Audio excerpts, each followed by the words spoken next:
Hello, welcome to Just Vintage Crochet. Today I have both a challenge, a plea for help, and a tutorial all in one. So I purchased this 1945 magazine. Of course, this is just a picture of the cover of it so you can see what it was called, all of that. The pattern I wanted to work on is this one right here. It looks like a prayer shawl. Looks very beautiful. Of course, you could eliminate the flowers and use it for a regular shawl or whatever you want. It is called the Fascinator. Now, someone a couple of years ago corrected me and said it's called a Fascinator. I have learned through extensive research, it is in fact called a Fascinator. And so I will forever be calling it a Fascinator. Fascinator sounds like some kind of 1950s auto face cleaner. You stick your face in the box and watch the Fascinator go. Well, that isn't correct. So it is called the Gay Mantilla, and the instructions are so difficult. This pattern is discussed on Reddit, and I'm even going to show you a vlog where somebody worked it out for themselves. Of course, sorry, I do keep it pretty low tech around here. I often just hold my camera up to my computer when I'm going to show something real quick on the computer. So this I don't know, website vlog, she also struggled with this very pattern right here, and has to explain the word gay because it's, you know, it's 2026. People get sensitive or whatever about whatever. So she made it look pretty much just like the finished piece, but using her own technique. And I'm going to link her channel, but here she kind of breaks it all down as to how she had to make this work. So if you want to make this pattern, perhaps her notes will help you. They did not help me, unfortunately. So there's that. I won't be copying their work. I have not been able to work this pattern out. The start, it's just so confusing. So what I'm going to do for you is hold the pattern up in large print. Here you go. And it does call for a 20, based on the hook size, this is a size 20 yarn, but you can, or thread, you can use any size you want. And then the hook size 10, typically that is, just a moment. Typically, that is what you want to use with a size 20. In fact, for me, just to remember it with this ball of yarn, I wrote number 10 steel hook. So I am going to be going a different route since I was unable to work this pattern. Let me just get back to holding this up for you, that you're going to get this whole pattern for free, okay? So take your screenshots. I'm going to move it up now to here. There you go. Take them screenshots, print this off. Here is the conclusion right there. This pattern I first picked up from this Etsy shop. And then I right-clicked on the image. I wanted to know if there was a whole book, and there was. And it was also on Etsy, so I bought the whole ding-dang-dong book. So there you go. That is the name of the book if you want to look for it yourself. So I'm not going to be able to make this exact pattern for you. What I'm going to do is make an inspired by pattern. The good thing about the pattern I came up with is once you're done making the whole shawl, you don't then have to turn around and add a border. The border is going to, it's an all-in-one. This is going to be an all-in-one if you don't include the flowers. This will be an all-in-one. I will not be teaching how to make the flowers. The flowers are actually really easy. There was no problem in learning how to do the flowers. So, you know, again, this is not for beginners. This is a highly advanced pattern. You really do need to know how to read patterns to make this. So I won't be able to help you out with that in this video, but there is the pattern for you for free. And this is a knit sweater. It's just that they teach you how to make the flowers and how to add them on here. Before anyone says, I want to make that sweater, that is a knitted sweater. It's just flowers. So here we go. The pattern I want to make, or that I did come up with, I have, remember this stuff here? Just a moment. several of these in halves and quarters because of all the mystery patterns I made using this. So I put them all into one ball. This is the mandala string, and the color is called Ballad. This is how the color works out. This is how the color, it is a fan favorite on this channel here. This color, this stuff here, and this particular string. This is not cotton, it is acrylic. Here we go. It calls for a 4mm hook, and it has 350 yards per skein.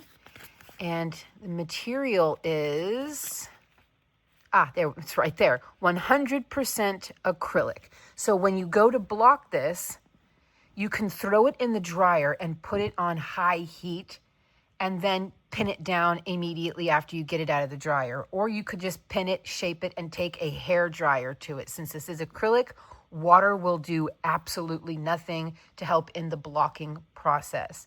What I have found with patterns like these is if I throw them in the dryer on high heat, which, I mean, come on, a dryer, it's not like a clothes iron, right? It's not going to scorch it, it's a dryer.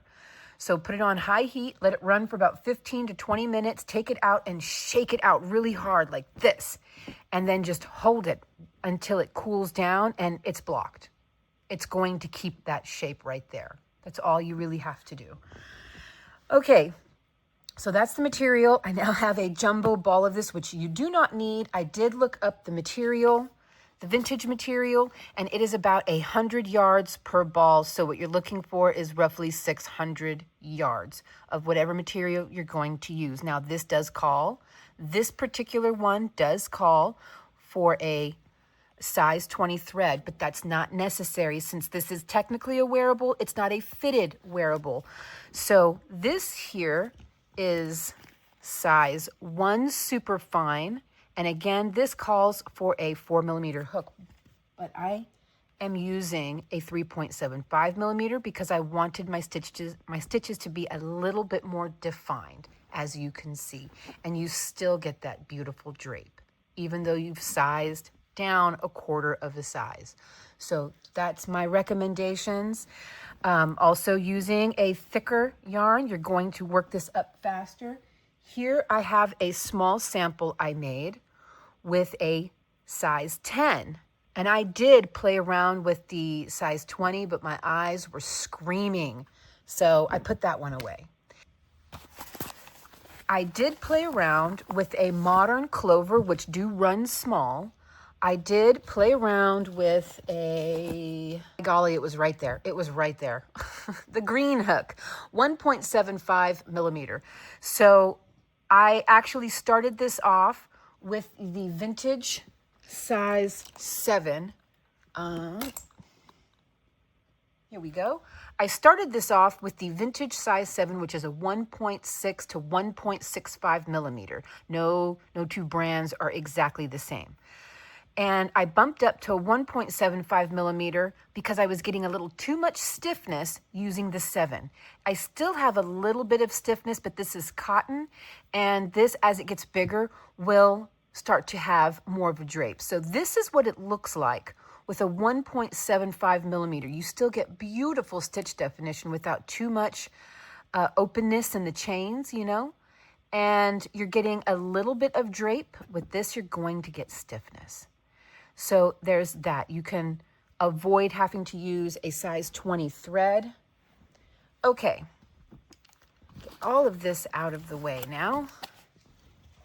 These can go back into the trash can. Okay, let me show you how to make this with a thicker yarn. And of course, you can also simply just use a thicker yarn. You don't have to use a thread or a string at all. It sounds like I'm sounding funny. It's because I keep talking while looking away. I said I'm going to link her vlog down below. Some people left her comments. They seem to have a lot of luck with her tips and tricks, but I was still lost. So I decided to, I tried for a whole day to make this work. So I gave up. You know, whenever you're reaching the point of insanity, you just have to walk away. So here is my inspired interpretation of kind of that pattern, but not really. Also, As I mentioned before, we're going to be building the border as we go, which I took inspiration for this from the Lost Souls shawl, if you ever made that. Okay, gonna start off, you can start off with a chain 4 and form a ring. I'm going to start off with a magic circle. I have shown in very slow detail how I make these in many videos. Okay, let's start with a chain 3. Now, you all know I prefer the stacked singles, but in this pattern here, you can't tell that you're using a chain 3. So throughout the pattern, we will be starting each row with a chain 3. Let's work 2 double crochet for a total of 3. Chain 2 and make 3 more double crochet in the ring. I'm going to make mine a little smaller.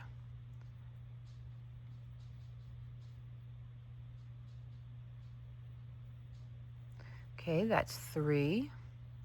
Chain 2 and 1 more time. This is the start of our border. And I'll show you that here.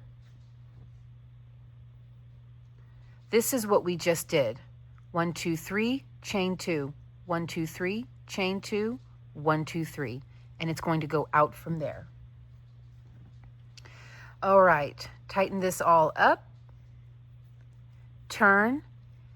Now, in order to create this edge, we're going to have to slip stitch over to the chain 2 space at the start of every single row. So let's turn now, just like this, and slip stitch over. We've got 2 double crochet to slip stitch into, and then into the chain 2 space and chain 3. Do it a little bit firm. You don't want it to be too loose and obvious. And then work 2 more double crochet for a total of 3. Chain 2 and 3 more double crochet. This is how we begin and end every single row.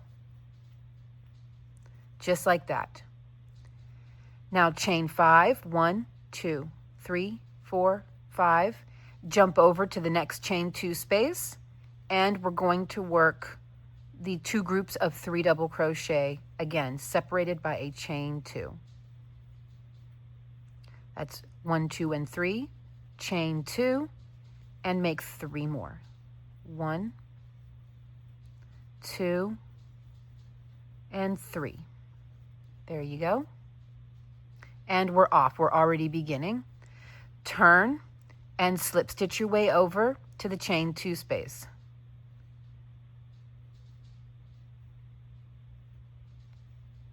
Here we go. Make a little bit of a firm chain 3. Again, you don't want that to be baggy so that it's not super obvious, so it doesn't poof out and stand out. And we work our total of 3 double crochet. Of course, the chain 3 counts as the first one. Chain 2 and repeat.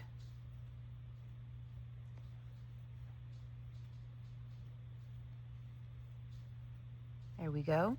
Chain 5.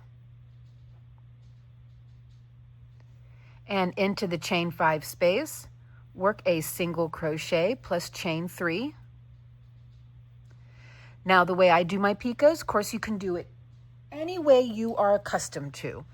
But when I do my picots, instead of going back into the first chain, I go into the very top of the single crochet and down the side of it to pick up these 2 side bars. So you can see this right here is the top of my single crochet.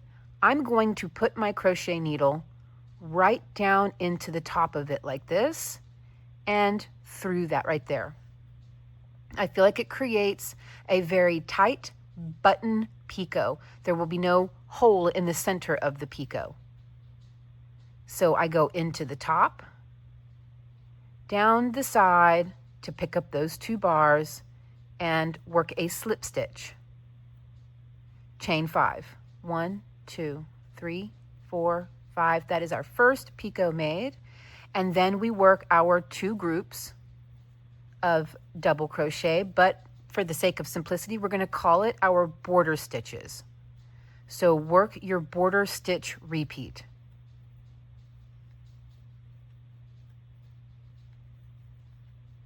There we go. And we are off. We are getting started. Turn, slip stitch our way over to the chain 2 space.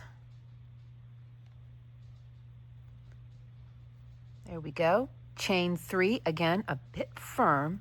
Don't choke it out, but a bit firm. And we work our border stitch repeat.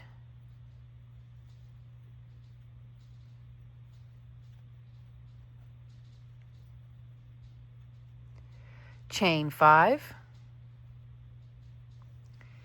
And in every chain 5 space throughout this entire pattern, you will work a picot unless you choose to alter it to your liking. Maybe every other row you want a picot. That's entirely up to you. Maybe you want to try to checker the picots. Go for it. Make this your own. So here we go. We work a single crochet plus chain 3.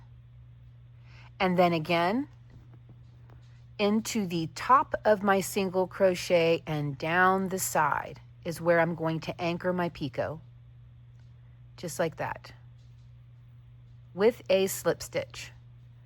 1, 2, 3, 4, 5. We follow every picot with a chain 5, and we jump over this picot into the next chain 5 space, and we work another picot. Single crochet, chain 3, go down into the top of my single crochet down the side of it and work a slip stitch, chain 5. And then we work our border repeat stitch, or border stitch repeat, however it hits the ear for you. The border stitch, which is always going to be 3 doubles, chain 2, 3 doubles.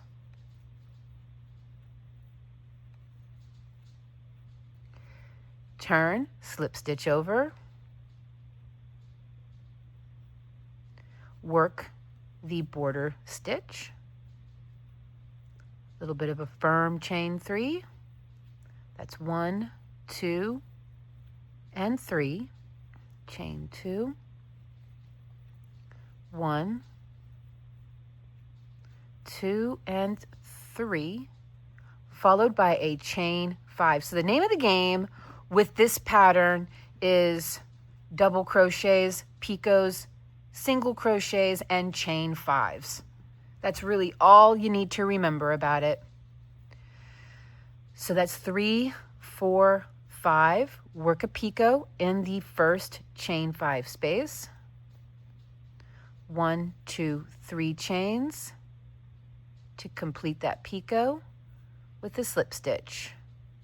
1, 2, 3, 4, 5. Jump over to the next chain 5 space, work another picot. Again, you can do these every other row. You can try to work out the math to checker them. Have fun with it. Chain 3. There you go. 1, 2, 3, 4, 5. And then another picot. And the good news is this pattern just grows all by itself. You don't have to intentionally work increases. Like it's not something that you have to put a lot of thought into. 1, 2, 3, 4, 5. Okay.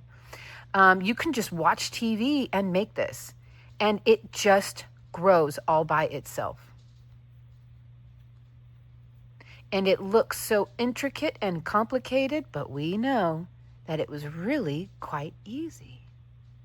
Slip stitch our way over. Now this material I'm using here, this is a very soft wearable cotton. Very, very soft wearable cotton. Let's see if I can pop this up to find the brand for you. I'm not sure that it's made anymore. I hope it is. I bought it at Joann's. It is called KNC, which means knit and crochet. It is essential, so they're essential cotton. It comes with 180 yards per. It is 100% cotton, and it is 100% wearable. Absolutely. I do not know if it's pre-shrunk. It is a light 3. It is too. It really is. It's not very thick and firm. It calls for a 3.75 millimeter hook. I'm using a 4.5 because I want a little bit of drape with this. And you can see it's not super thick as it works up. Even this can be used as a prayer shawl or a regular shawl with this particular kind of cotton. If the threads just kill your eyes, I get it. They do me too. So we just keep going. Let me untwangle myself here. There we go. There we go. That way I can continue to pull on it. Slip stitch over. Oh, and the color I think is just called, it's called Full Moon. Beautiful soft gray. It's not really a heather gray. It might be slightly heathered. It just looks like a soft white gray. A firm chain 3, a moderately firm chain 3, not super firm. But you can see that keeping your chain 3s firm keeps it looking nice and clean. 1, 2, and then 3 more doubles. 1,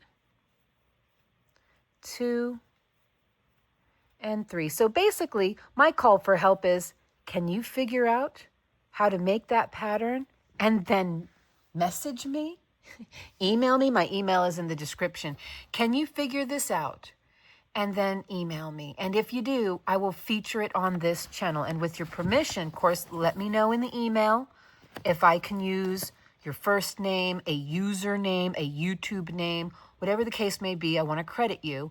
But if you can figure this out to where it is very simplified, that would be great. Email me with that, please, if you can. And if none of you can, then okay, confirmed, it's not just me.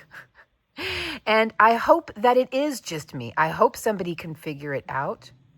Merlin, he sees someone walking by outside. Oh, just a moment. Now that Merlin got that out of his system, here we go. That's 3, 4, 5. Jump over and work another picot. Chain 3, and then secure it with a slip stitch. Chain 5, 3, 4, 5.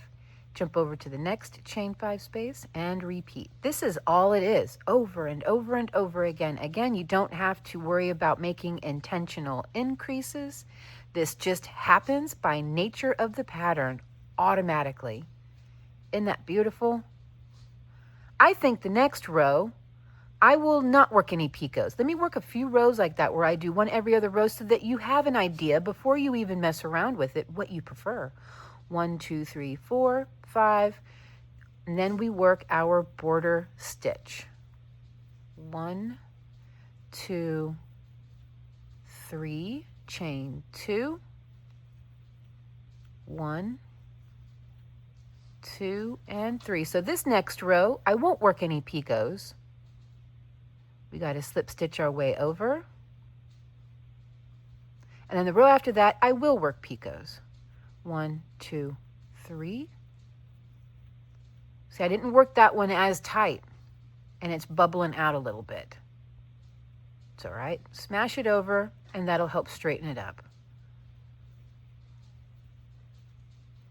1, 2, and 3. Now I'm just going to work chain 5s. 3, 4, 5. There we go. 1, 2, 3, 4, 5. 1, 2, 3, 4, 5. All the way across. This will probably make the shawl build up even faster. Not having to do picots every single row. But the visual effect is rather attractive.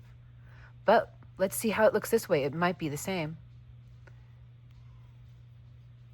In other words, just as attractive, just in a different way. There we go. Come on. Come on. Don't go catching now.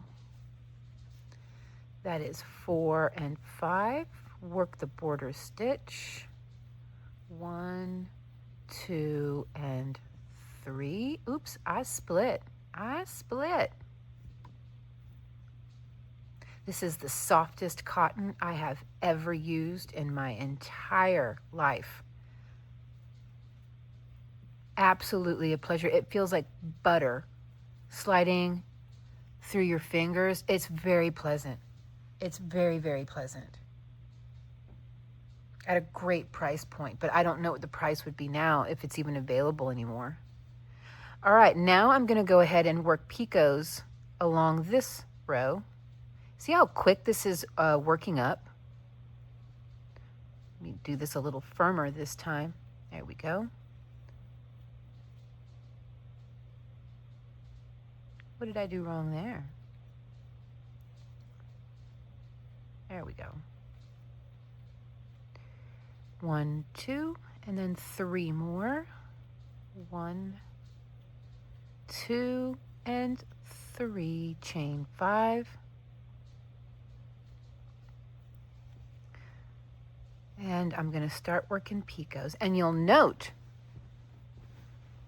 that we almost have a double border here. We have this hollow border, and then we have this sort of wheat looking border. And you can put a ribbon along this hollow border if you really want to fancy it up. You can put a string of pearls, but you could buy stuff like that at hobby shops and stuff, arts and crafts shops, you know, strings of pearls and stuff. You can put pearls in there, ribbon, beaded ribbon, whatever you want to do. Okay, let's work some picots this time around. Very customizable pattern, really. 1, 2, 3, 4, 5. Okay, not so that I don't bore you, I'm going to go ahead and work these picots all the way across, and then I'll come back and show you the result. Okay, so that is this row completed, and that's how that looks. It's to get a really good idea of it, though, I got to work up a few more rows. So now you can see what it looks like working at every single row. There we go. And let's see what it looks like every other row. So just give me one moment. I'm going to work a few more rows. I'm super excited about this. So this right here is every row. This is every other row, and you almost can't tell the difference, but it works up so much faster. So much faster. Here we go. That is every other row, and you almost cannot tell the difference, really and truly. And that is every row. It definitely will cover more. I can't tell that much of a difference. Not really. And man, did it work up so much faster, because you have one row of relief from making picots and then one row of picots, and you're not feeling so burnt out by the picot row because it's not every single row. So my strong recommendation at this point is to just do picots every other row, because I mean, there's your results right there. I worked this up in a matter of, let's see, I was watching a video. It is 12-minute video. I'm 7 minutes in. About 7 minutes. Just, when I'm not on camera, I crochet really fast. So there you go. What do you think of the pattern? Is it a fair enough substitute? You see, this is filled with picots as well. I don't know if I was able to do a really close up for you. Come on, here we go. You can see that this is filled with picots, but the picots are sitting on top of little bitty loops. Little bitty loop and then a picot on top. And it's looking a little blurry. See if I can, there you go. A little loop with a picot on top. And so it makes them look like full picots. There, you get a really good idea there. But I just struggled so much with those instructions. So here is a pattern for you. There we go. Here is a pattern for you. I think it's a fair enough substitute, and I'm not going to lie. With this one here, it's faster and easier than this one.